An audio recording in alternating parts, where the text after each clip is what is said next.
At the August 10th Lansing City Council meetings, Council heard from the CATA, Capital Area Transportation Authority, leadership about upcoming reductions in bus services. Then they heard from the Board of Water and Light, our municipal electric and water utility company, about increases in electric and water service rates. Two projects shepherded by the LEDC, the Lansing Economic Development Corporation, are hoping to win Council's approval to proceed with reduced tax incentives. Council approved the language for a ballot proposal aiming to change the city charter to include the creation of a Citizens Advisory Healthcare Action Board. This proposal was submitted by a mysterious group that collected the required signatures. Over 4,000, 5% of the population registered to vote in the city.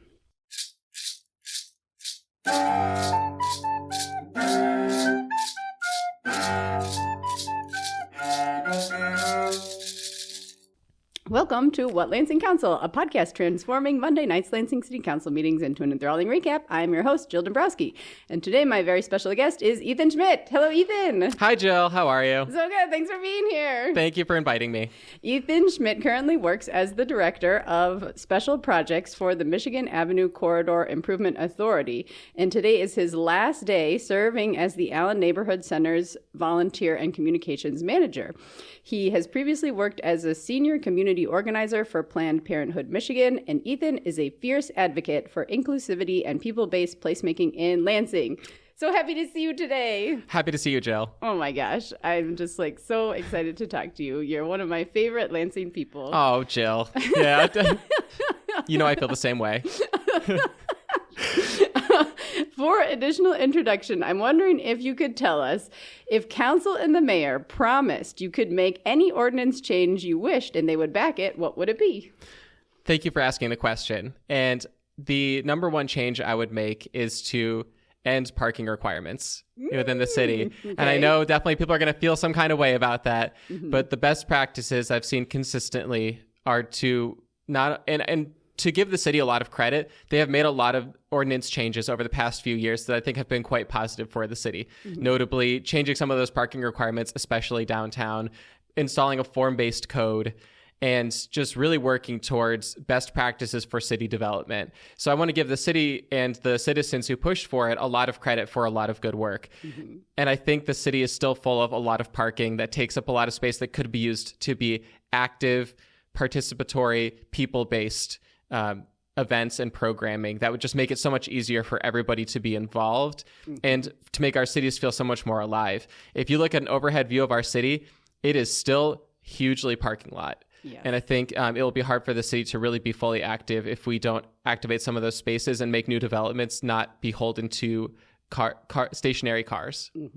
Well, you certainly have an ally of a person who spoke out at council saying basically that same thing last night. So, oh, wonderful. Yeah, there's more people on board there. Let's take out those parking spots, and yeah, we've paved it, and now we can undo that.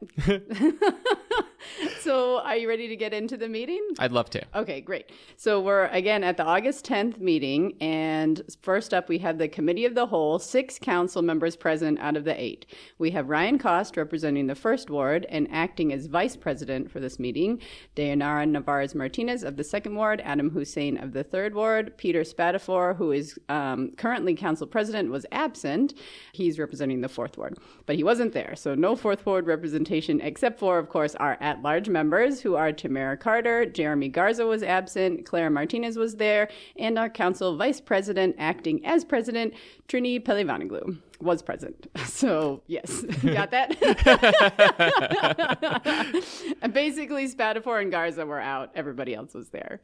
Greg Venker, the city attorney, is present, and Sherry Boak, the recording secretary, and Christopher Mumby, the deputy mayor. So first we have CATA. Our bus system CEO, Brad Funkhauser, is there. Have you met Brad? I have not met Brad yet. Okay. He was a little downtrodden for this particular meeting. Yeah. So he's there. And he also has his deputy CEO, Andrew Bierschek. And they are discussing service changes due to budget constraints. So they're going into an 8% reduction in operating budget for the coming year. So they're talking about how they're reducing some, they're not closing closing any routes. They're just like reducing the timing on a lot of them. Yeah. Particularly Route 1 that goes from downtown Lansing out to the Meridian Mall is going to be less frequent and not at night. Yeah. Route 9 that goes from downtown south on MLK isn't going to do like a loop around LCC. And then there's some buses out to Williamston and Mason that they're not going to be doing anymore, but they still have some access there. I guess it's going to be more expensive for people. So yeah, and it's really sad because these kind of changes, and I understand the real predicament that they're in, and I'm not trying to criticize any one person or any one organization for a really systemic challenge, but it really can be kind of a death spiral when you start reducing the amount of times that buses come. Mm-hmm. Because if you cannot reliably arrive to a place on time, you can't really utilize the bus system. Right. And you're going to be more incentivized to use a car, which means we need bigger roads, which means we need more and more spaces for parking. And it becomes like this, this downward spiral. And it's really disappointing to not, especially the one bus, which I feel as if is almost certainly the most utilized the most utilized route. Mm-hmm. It's a connector between the Meridian Mall and downtown Lansing. Mm-hmm. It's a hugely important bus line, and one that I use all the time. And it would be really unfortunate if people were unable to utilize that route, because there are routes that I'm unable to utilize because they'll say, well, my appointment's at 12:45 and I'd either get there at noon or I'd get there late. Yeah. And I don't know if I want to wait around for 45 minutes. And so it's really unfortunate. I know there are larger issues at play, but it is disappointing to see bus systems reduce in timing as opposed to increase in timing, which we really do need for them to be viable. Yeah, we're going in the wrong direction here. Literally and figuratively. They said they hosted 4 community meetings, and Carter is like, how many people showed up at these? Did you get good attendance? And they're like, not really. There's a guy in the audience who's like vigorously shaking his head. He's like counting on his fingers like how many actually came. So that was kind of funny. But these route changes are coming fast. So they're going to come into play August 24th. So later this month, there's going to be these changes. And really quickly, I just want to say something about public participation. Mm-hmm. I think something that the city has struggled with and that organizations have struggled with, because it's very challenging, is getting real participation at these meetings. Yeah. And whether it's timing, saying, hey, you could come on Tuesday at 2 p.m., whether it's lack of access, whether it's lack of childcare or childcare adjacent services there, even simple ideas like if you're going to have a 6 o'clock meeting, provide some pizza, provide some food, allow families to be able to go there and say, I want to participate, but my kids need to eat. Yeah. And unfortunately, something that I would like to see change is having these public meetings be easier to access for people here. As someone who attends a lot of them myself, I'm very fortunate that I have a job where I can take some time and go there and flex my schedule. But most people don't have that privilege or the knowledge, and even finding out about them can be really tricky. Yeah. And case in point, I did not know about these meetings, and I would say I'm more tapped in than I am privileged to be tapped into a lot of different parts of the city, and I did not know about those meetings until just now. What would be your suggestion? Like, how can we change that? How can the city do a better job of informing people? To me, it goes back into meeting people where they are. Mm-hmm. Those social media posts really do matter, and timeliness of them matters. If you give a month or at least 2 weeks of notice for people to go somewhere, they're much more likely to be able to make it. If you give a link where they can sign up and then receive notifications via email or text that it's approaching, they won't as easily forget about it. Timing matters. Yeah. You should have multiple meetings, one during the day for the people for whom that's convenient, and one in the evening for whom that's convenient. And the consistency matters too. You have to keep doing it. People have to get into the habit of participating. There's a lot of things that I need to learn and do better on, but I do think that whenever I have a public meeting, lots of people tend to show up, and it's not an accident that you contact, and part of it is I contact local neighborhood leaders like yourself and say, tell your friends, because maybe they won't look at my emails and they won't look at social media, but you'll contact them. They'll see your text, and that matters. So you have to have some humility and realize that, hey, at the end of the day, there are people who are going to be better at getting the word out to these neighborhoods than me. Let me reach out to them and spread the word and give them plenty of notice too. Yeah, absolutely. And I think Funkhauser of CATA was trying to go a little bit beyond just the 4 public meetings. So he did say that they have people on the buses talking to people, trying to get their feedback. And Navarez Martinez, who is a professor at MSU, asked specifically what they were doing to engage the students, to get their feedback. And Funkhauser Hauser was like, yes, there's like 2 like transfer points, big transfer points at MSU, and we had people there like handing out water, and that was like an incentive to get the students to talk to them. So they're working on it, but it's hard. They're sad. They were they were sad. And he was saying just like nationally in urban areas, you're going to see a reduction in these sorts of services because like federal money is not coming through. Yes. And he's saying like expect more of the same next year. Like there's probably going to be even more cuts next year. And Councilmember Hussein asked, did you take into account socioeconomics of the ridership in determining these cuts? And the answer is yes. Our goal is to get people from A to B. So that's what our like underlying driver is. And we have alternatives that we're working with. We're working with social services agencies to have vans for folks. Yeah. What else? Cost is upset about the number 1 route, and especially at night, like coming back from MSU football games. Yeah. Did you take that into account? And they're like, yes, but sorry, like this is how it goes. Navarez Martinez is also like, oh, my students are often like blaming the bus that they're late. Yeah. And they're like, we get blamed a lot. So they took a bit of a beating, but you know, them's those apples or whatever. I don't know what the saying is. What am I thinking of? We're gonna think of it right after we finish recording. Yeah. At the end of the day, it's a really hard decision, and unfortunately, I think a lot of people get blamed who are not ultimately responsible. And we take the federal money for granted. Until systems are taken away, we take them for granted.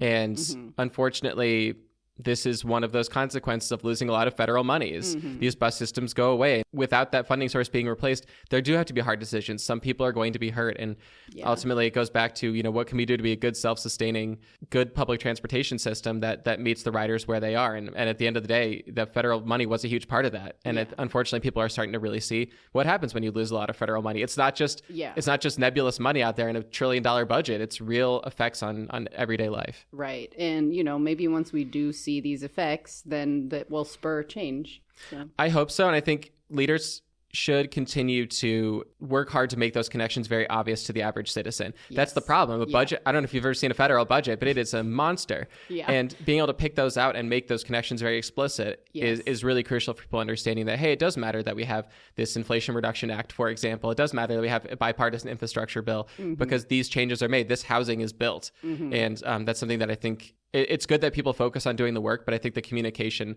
part of it is just as crucial, so people keep voting for it. Yeah, 100%. So next we have the Board of Water and Light with their 94-page rate update document. And speaking of long forms. Yes. And General Manager Dick Peffley is there along with Chief Financial Officer Scott Taylor. So they presented at previous meetings about this, and they're kind of doing an update presentation, I guess. Peffley does address some citizen concerns that were raised at previous meetings. So he's saying they did hold 2 community listening sessions that were both during work hours, and they were not well attended. Why aren't people coming to our meetings? And they did have an independent party review their proposed rate changes, because someone at the last meeting was like, private utility companies have to go through kind of a rigorous state review process whenever they do propose rate changes. And he's like, we did go through something like that, like maybe not exactly the same, but we did have an independent party do a review. He's talking again about how other utilities in Michigan are raising their rates by like 10%, and they're only doing a 2% increase. So aren't they doing just great? Councilmember Navarez Martinez is like, how are you justifying charging residential customers a higher amount for electricity than businesses? So in some cases, and there is like a tiered structure for the businesses, and like the highest like business user pays half for electricity that like a residential customer would.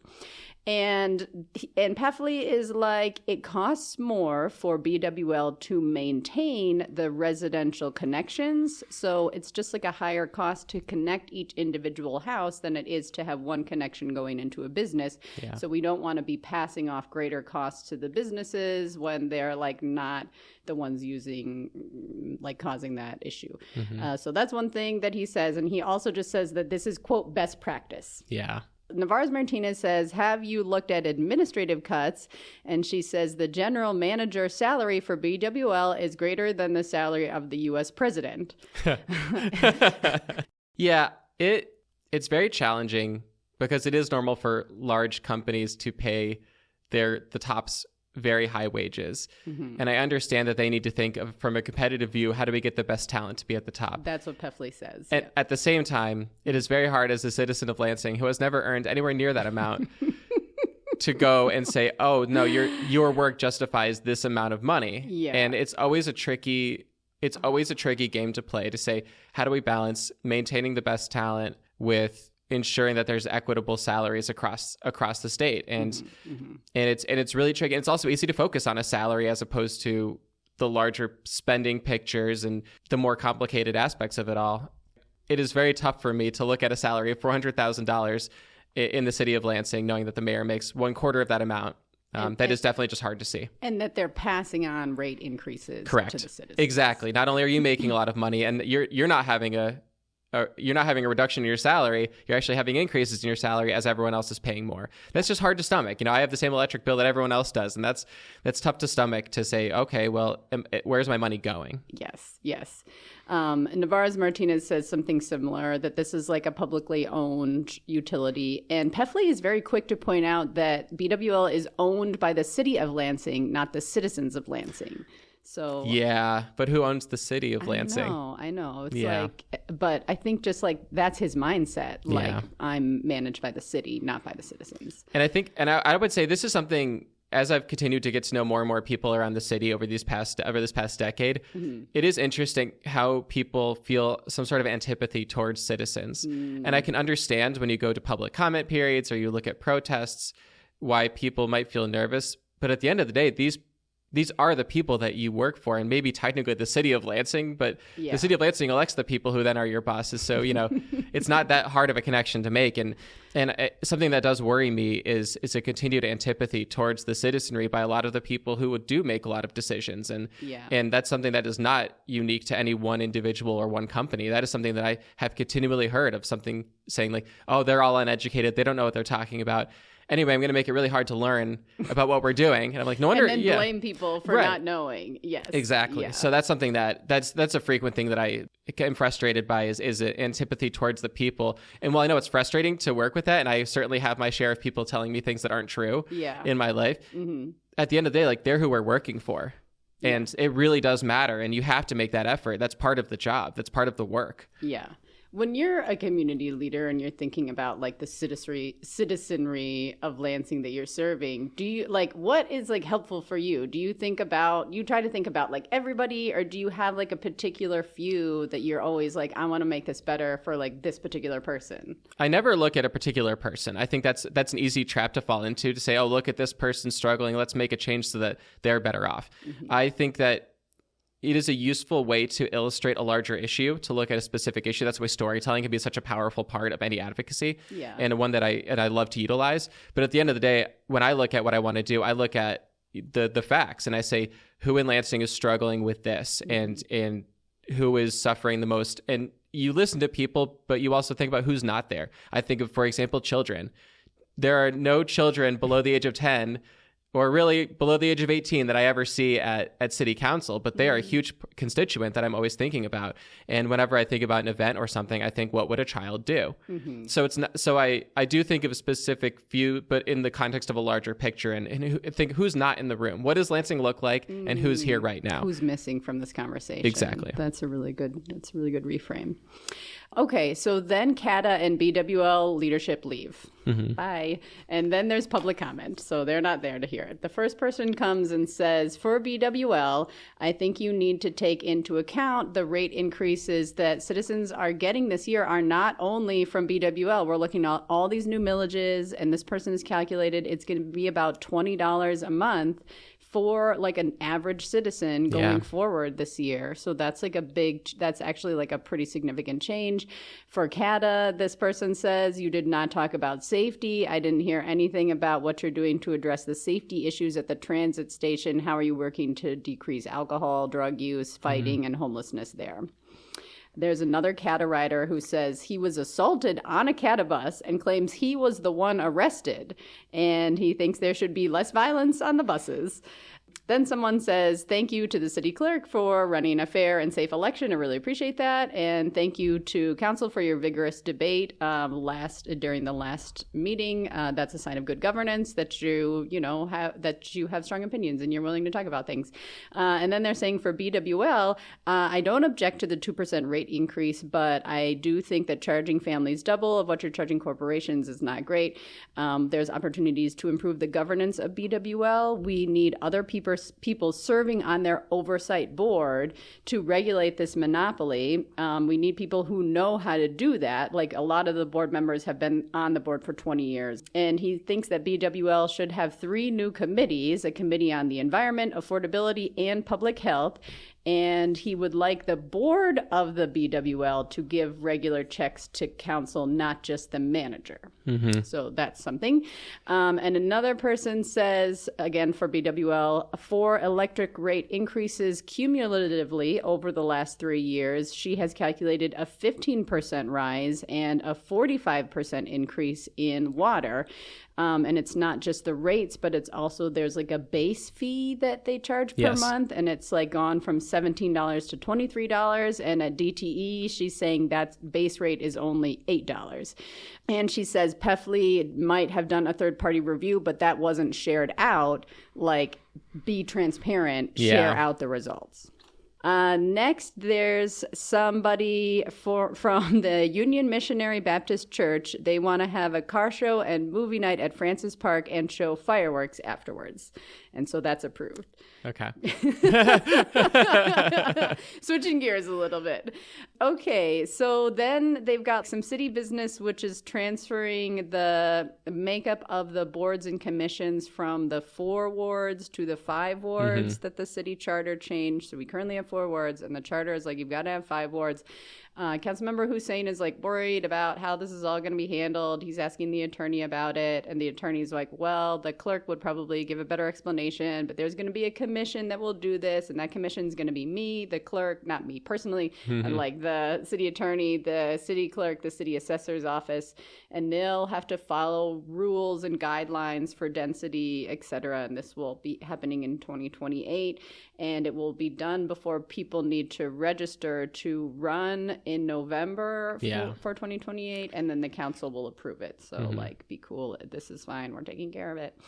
Councilmember Cost just says, as a note to citizens, that the city council does not vote on the rate increases for BWL. It's the BWL board. So just like trying to make that clear to people. So that's the group who you should be talking to. Like, you're happy to talk to us, but like, we're not the ones voting on it. Then there was kind of an interesting discussion that I overheard between 2 people at the break about this like BWL rates, and like the one commenter was talking to somebody in the audience, and the audience member was like, oh, economies of scale, like if you buy more you should get a discount, like that's normal. And the person who gave up to give the comment was like, yes, but it's like more pollution, like the more electricity you use, like the more pollution that we're getting in the city. Like, do we want to meet our sustainability goals or not? And the other guy was like, jobs, like if you charge the businesses more, they'll all move away. And it's like, will they? I don't know. We don't know that. It's really tricky, because there are points to be made there. And I think sometimes we just don't have the right incentives when it comes to electricity generation in general, where, for example, I have to pay money. I have a solar panel on my house, and I have to pay money to BWL for that privilege. And I understand that it costs money to set it up, but at a certain point, when you're trying to meet sustainability goals, you have to create the incentives that are not currently there in the market. Like, don't we want more people to put up solar panels? Like, I'm trying to help. Right. And it's like, and it's good that my excess electricity goes into the city. It helps them lower their costs. So, why am I getting substantially reduced price for what I give to the city, what I give back to BWL? Yeah. It's really tricky. And that's where it takes leadership and thought and crafting to go, how do we create the incentives that aren't just there in the market to make sure that people are doing what we want them to do? How do we make it easier? How do we make it easier and something that you want to do? To have solar panels on your house? How do you make it easier to charge your electric car? How do you make it easier to take public transportation? Yeah. Because, it will always be, if you just have the market and you do nothing else, people will go toward things that already exist. Mm-hmm.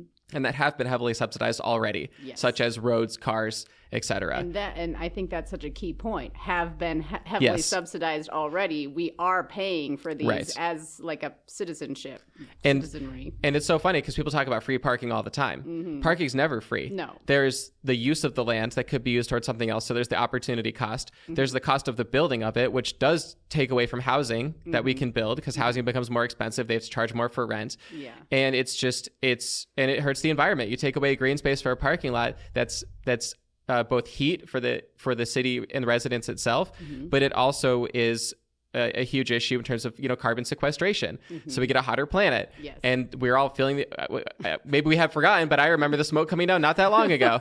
Hopefully we haven't forgotten. Yeah. So there have been lots of subsidies that have created it. If you look at the federal allotment of dollars for transportation, almost all of it's going toward highway building. So they go, well, look at how expensive it is to build this high rail. And I said, look how expensive it is to update these highways and maintain them. It is so expensive. It's $1 million a mile. I'm sure it's more now, but it's $1 million a mile just to maintain a road. Yeah. So that has to be maintained all the time. Public transportation, getting none of those dollars or very much fewer of those dollars is something that we just don't think about when we think of those externalities and those incentives. Yeah. And it's just so hard to put things in perspective that way. You've really got to know a lot about the history of so many issues to understand the full picture. Who has time for that? Yeah. So we're on to the regular meeting, and the mayor is in attendance, as well as the city clerk, Chris Swope. And they always start with the remembrances, so anybody can give a remembrance for if a community member has passed. And the mayor gives a remembrance for Coda, the African lion at the Potter Park Zoo, who recently passed away. Sad. There was an audible gasp in the chambers. Yeah. So it was really sad. I'm one of those sad people. Yeah. I love going to the zoo, but I was really sad to hear that. I was looking it up a little bit, and it sounded like he was a very old lion, and so it was, and he died of a normal old cat thing, so sad times. Then there's the Pledge of Allegiance, and during the Pledge of Allegiance this time, a very loud ringtone goes off, and it's, I'm coming out my cross. It's just amazing.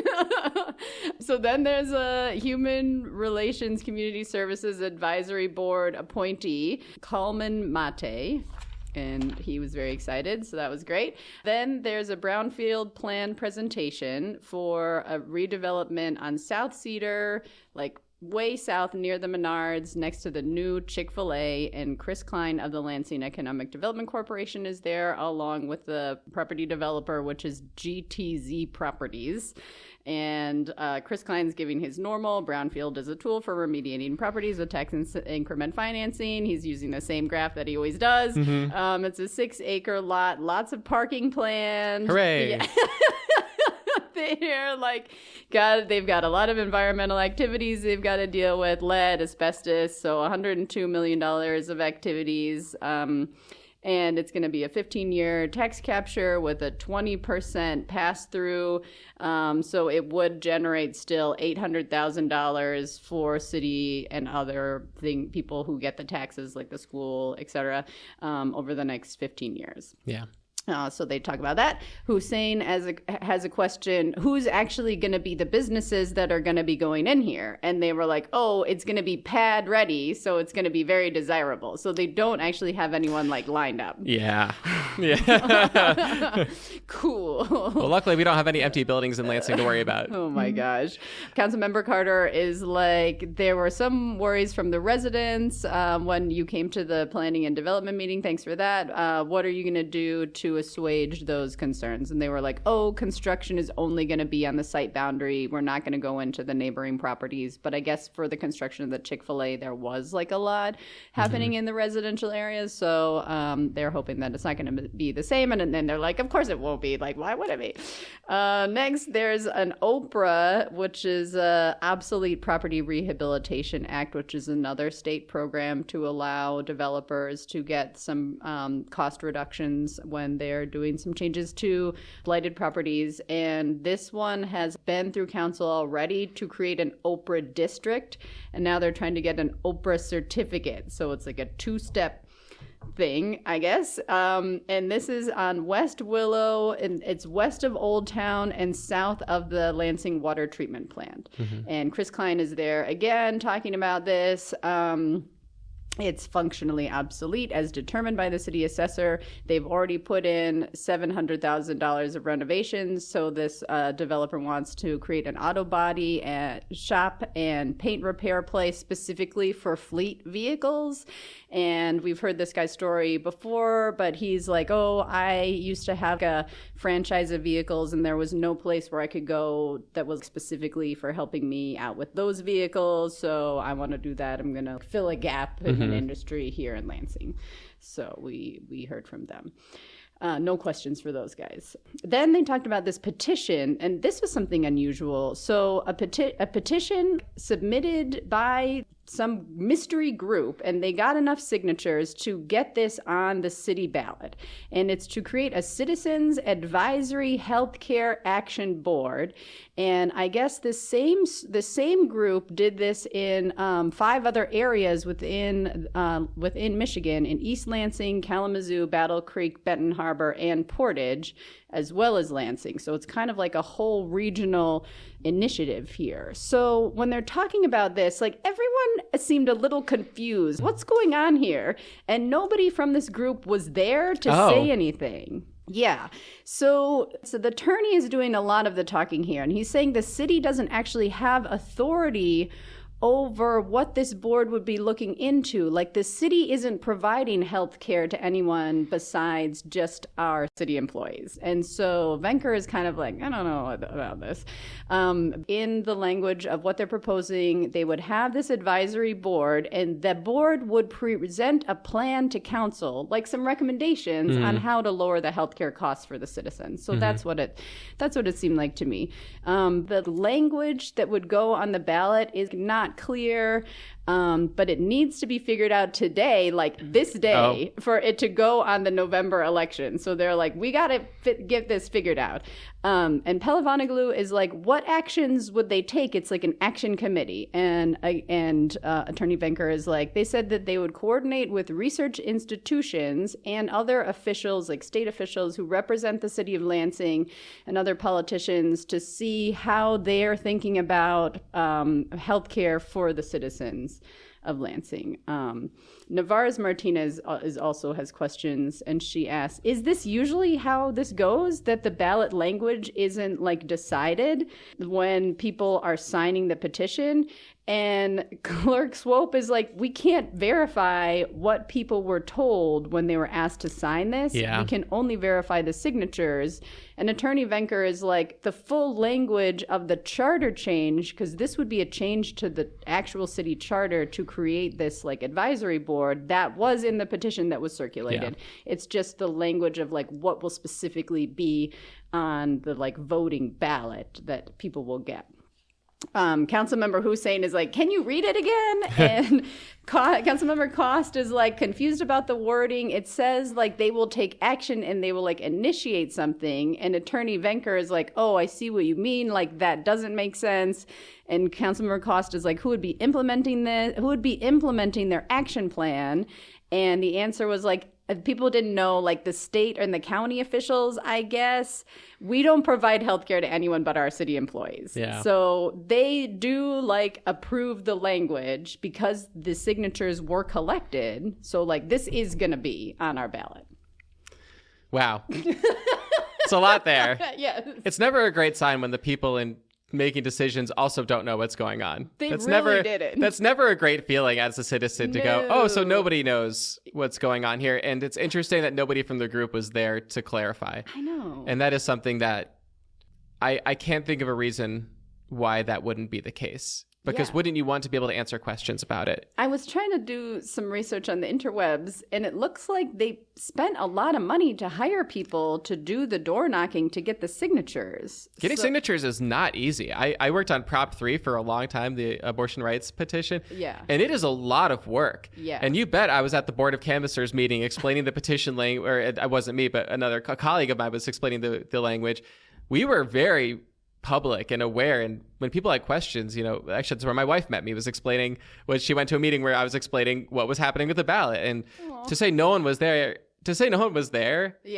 is shocking, because this is by definition confusing. This whole process is always confusing, and you need these kind of clarifications. And it's interesting that they're specifically going the city of Lansing route when the city of Lansing again wouldn't be in a position to implement any recommendations that they made. Right. And it sounds like if the people who would have some sort of ability to do the actions would be at the county, then it should have been a county correct level thing. So I don't know. Anyways, that was something. Moving on. The clerk was like, thanks to everyone who came out to vote. It was a 28% turnout, which is like a lot higher That's good. than it usually is for state primaries. So really happy with that. The mayor gives an update on the Nova pods. So these are the pods the city bought from Kalamazoo, and they were like, we're going to help out the homeless folks, but they haven't actually done it yet, but they're working on it. So those folks came who were working on that to the last meeting, and they were like, we can't do anything without a construction manager. Like, no one wants to be our construction manager. But the mayor says they have contracted with a construction manager, Clark Construction. It's the same construction manager who's doing City Hall. So they probably had some like backroom talks about it and whatever. So they're excited to do it. That's what the mayor says.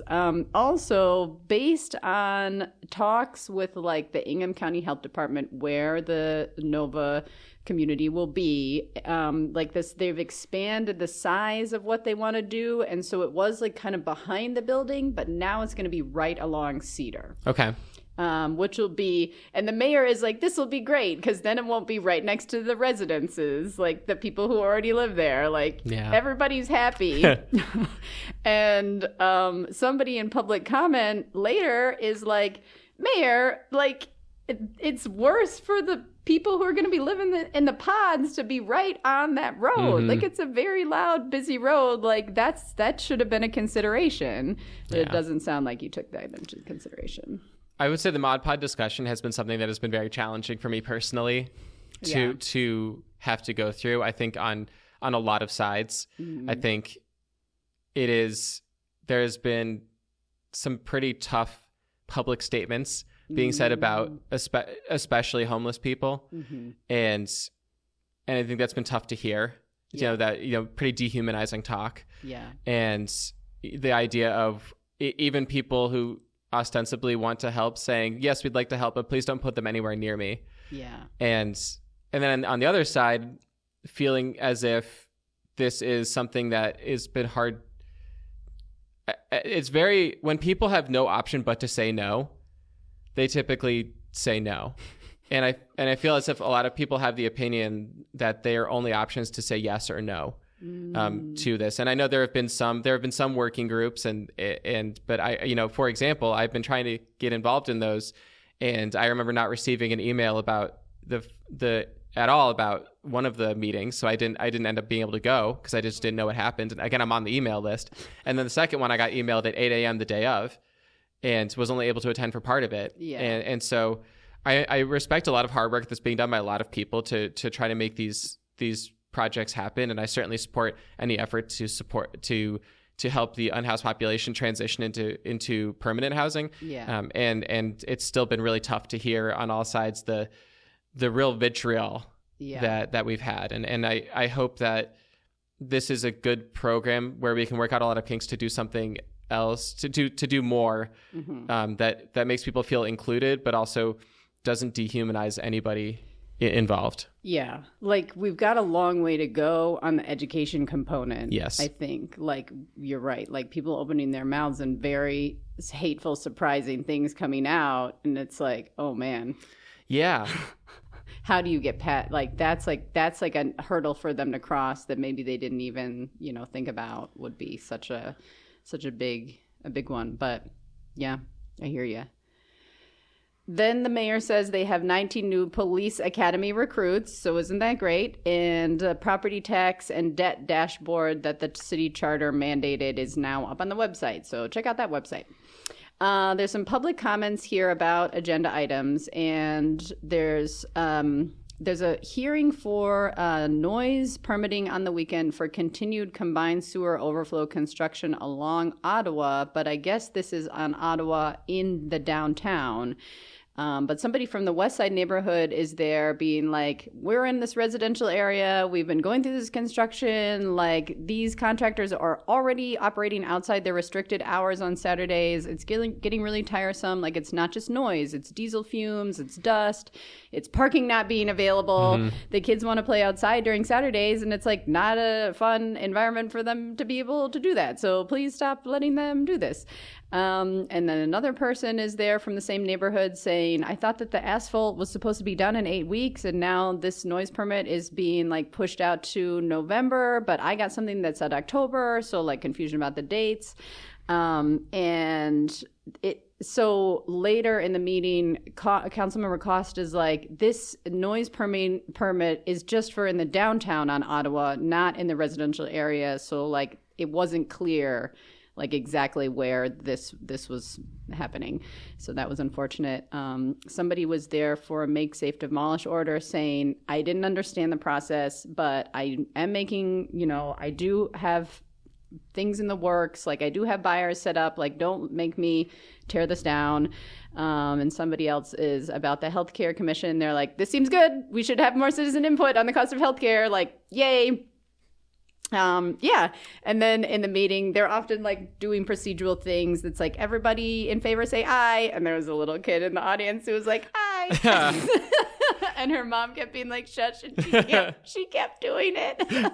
I stand corrected about youth involvement in city council meetings. There they are. There was one youth. Yeah. Then it was for the final public comment, and we had 7 comments at the end, and we had Fenner Nature Center director was there, talking about how they're up and running with their second licensed preschool, and it's the first all outdoor preschool in the state of Michigan. So isn't that great? Amazing. They have openings on their Fenner board of directors, so if you're interested in doing that, you can do it, and it would be great. Lots of other ongoing improvements. Their new parking lot is almost done.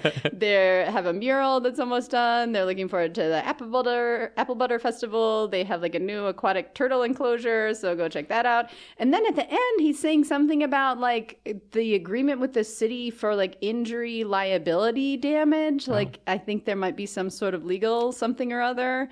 And then also they're like hoping for a grant from a state organization for some wetlands, but they need the mayor to like sign off on it. So like, can you please sign off on this document so we can get some money?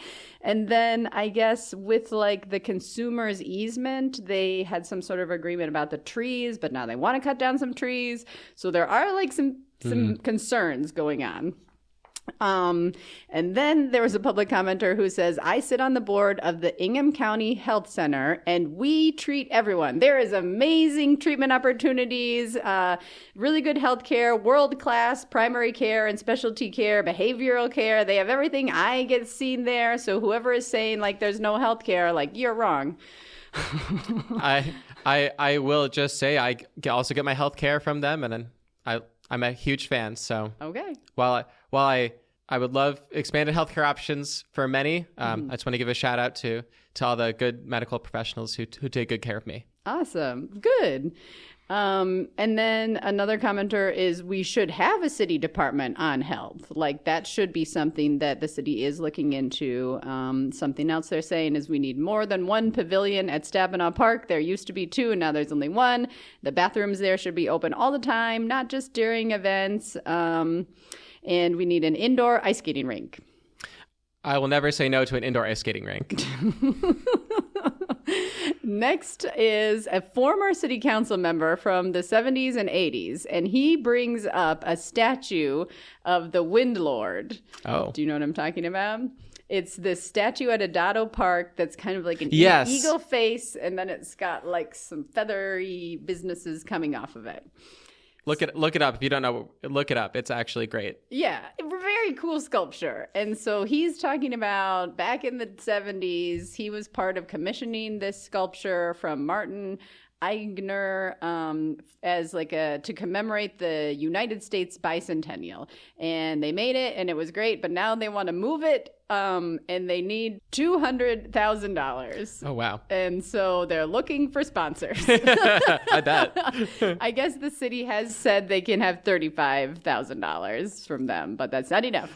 Then someone is like, regarding the brownfield presentation, like, I'm sad to see that the like best possible use case these folks came up with was 2 new fast food restaurants. Like, do we really need that? Like, this is very car centric. Like, fast food restaurants, they have a large footprint for like a very small business center. Actually, it's not great for density. I think you should do away with minimum parking requirements and put in a maximum parking requirement. Maybe there should be a similar ordinance for drive-through restaurants as you just did for liquor stores. So they have to be so far away from each other. They can't just be all concentrated in one area. And then about the Cedar Street thing of the pods, he said that seems like a loss for the citizens. Somebody else says, 2 more comments. Someone says, Councilmember Cost, you told me that you personally would trim some trees and you haven't.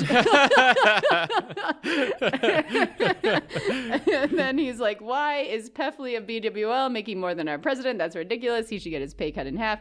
And he would love to see no copays and no deductibles on his health care. Me too. Last comment. Someone is there. I haven't seen this person before at council, so it's always like, oh, what's this going to be about? And she is like, you have to go to Ann Arbor or Detroit to visit a children's hospital. Mm-hmm. We need a children's hospital. Kids of every race here deserve to go to a children's hospital. And I think she says, I am not Andy Schor's wife, but I see what I see, and it's time for Lansing to have a children's hospital. That is a very interesting qualification. Yeah. Yeah. I'm sure that's like in reference to something. Like, yeah. I don't know what it was. I don't get it. I didn't get that reference, but she was the best dressed. She had these like clear, huge glasses, which were fantastic, and like a gold chain necklace that had like smaller chains at the back and then they got bigger. A cream colored pencil dress and a thick woven fabric petite blazer over it. I will say any meeting with Chris Swope in it, that's a tough challenge to win. Yes, so anybody who can manage to take his crown, he had like props. Some dark teal velour pants on. Wow. So a close second. Yeah. Neck and neck. So that was the meeting. What did you think? I am always very happy when I see a lot of citizen engagement, and I think this is a good example of a lot of citizen engagement, even in things that might seem boring or things that aren't as sexy. Yeah. And so I really appreciate all the citizen involvement. I think that ultimately what's going to stick with me from the meeting is the bus system.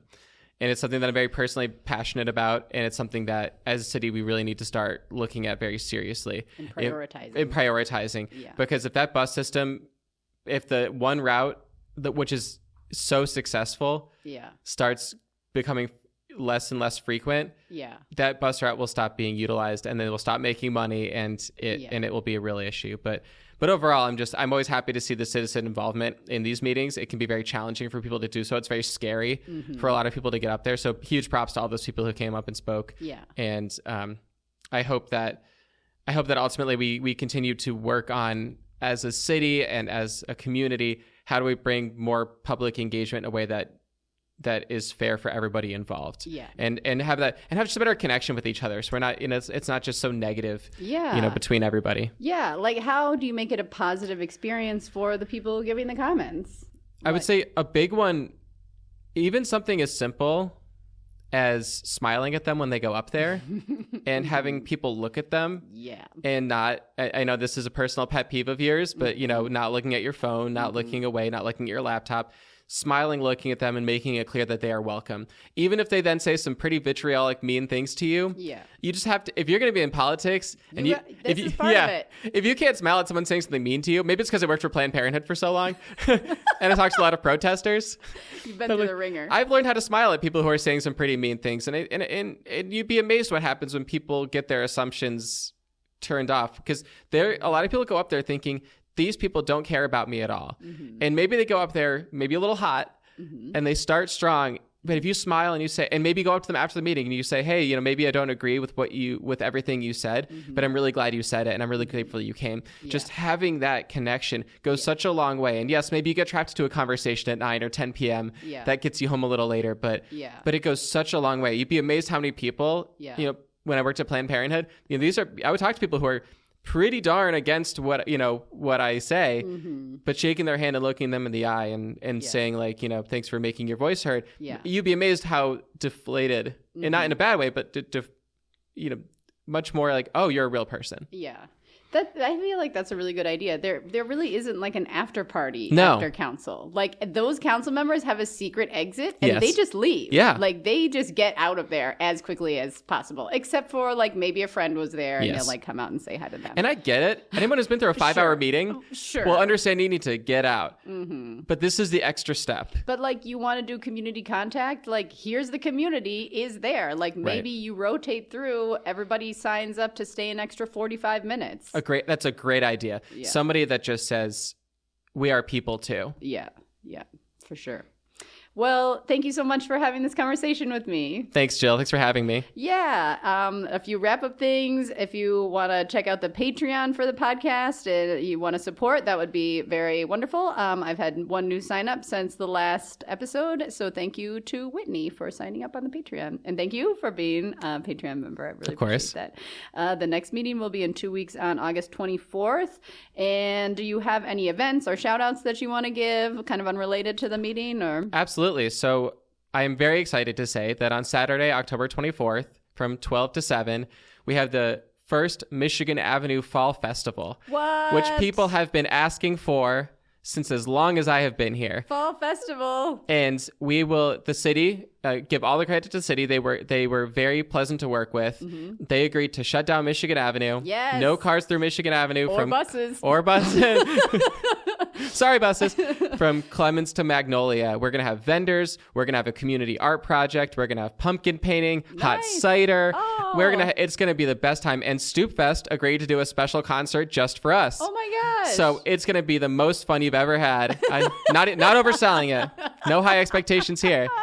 But it is going to be such a fun event, and I really hope everyone can come out, because I could not tell you how many times somebody told me we need to close down Michigan Avenue and have a festival, and this is our chance to really show how popular it's going to be and why we should continue doing things like this in the future. It is a really cool event, and I cannot wait. October 24th, Saturday, 12 to 7. Correct. Great. We'll see you all there. Thank you, Ethan. Thank you to the Public Media Center for letting us record with you, and thank you all for listening.